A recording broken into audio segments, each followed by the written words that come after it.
Democratic Congressman David Cicilline and Republican Congressman Matt Gaetz, both members of the House Judiciary Committee, join me tonight. Also coming up, George Papadopoulos, the young man who really started all of this with a meeting in Italy.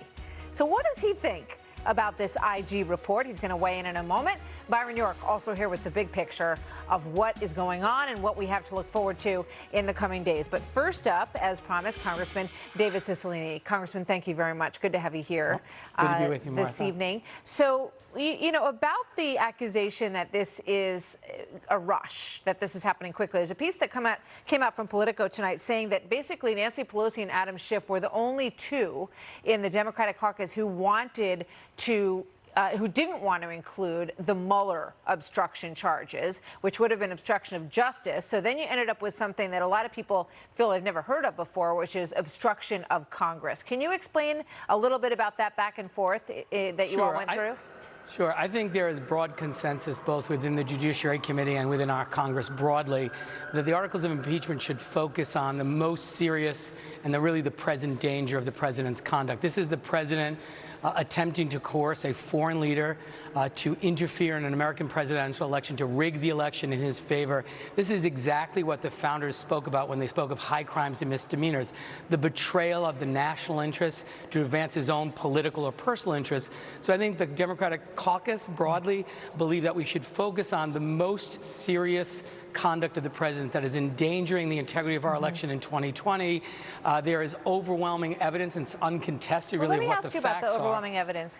Sure. I'm just looking at a piece from Jonathan Turley, who I would imagine you probably disagree with. He was a Republican witness, not a Republican. He said he didn't vote for President Trump. But he said this would be the first presidential impeachment to go forward with no credible or at least uncontested crime at its heart. So what do you say to that? I disagree. First of all, the Constitution of the United States is the supreme law of the land. When our founders spoke about the basis for impeachment, what they really spoke about was the abuse of power, using the office of the presidency, the enormous power of that office to advance your own personal, financial, or political interests and betraying the national interest, and in this case, undermining our national security. This is actually the highest of the high crimes and misdemeanors that our framers spoke about, and it's the only remedy. Let's go back to the evidence for just a moment here. Sure. Who would you say was the strongest witness to the very reprehensible behavior that you point out?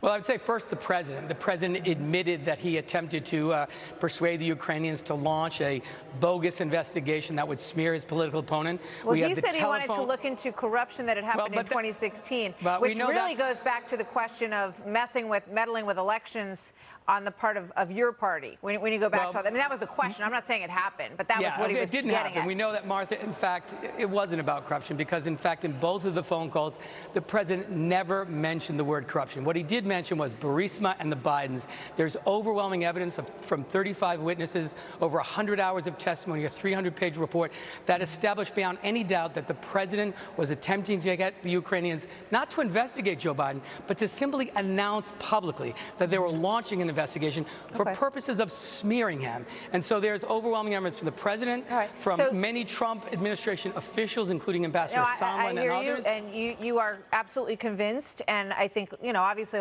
let's look at the numbers, because this is the new Quinnipiac poll.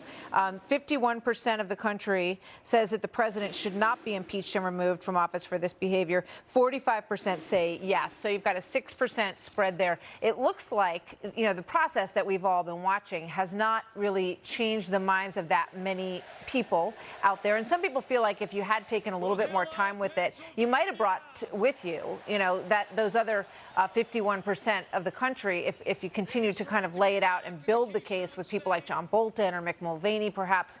Why do you think that wasn't necessary? Well, first of all, I think very importantly, this is an issue in which we have to honor our oath of office to protect and defend the Constitution. I'm interested but you don't to know need where to do that on a timeline necessarily. No, I'm interested where the American people are, but we can't be guided. This is not a political calculation. This is about protecting our democracy, preventing the president from reaching out to another foreign leader to rig the election and cheat in 2020. And I think the reality is that we hope people will watch the hearing and watch the trial of the president and react to the evidence.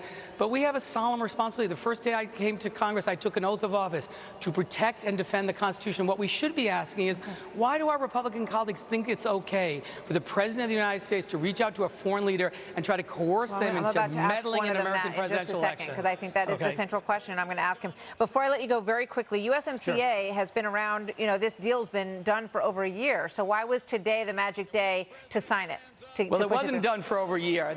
We have been working on this. There's been a working group of Democrats working with the trade representative to make that deal so that it actually protects American jobs, protects American workers. They have worked very hard. This is a very different deal than the president has been speaking about. I think there's a lot of Democrats that have a lot of pride in the work that we did to make this a template for trade deals.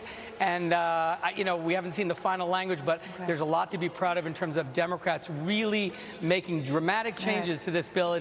There wasn't a bill that was over here a year ago. There were a bunch of ideas, but never a document. But thanks to the hard work of the Democrats, it's nice to see everybody get their heads together on something for a change. So thank you. Good to see you tonight. Thank you for being here, sir. Great to see you.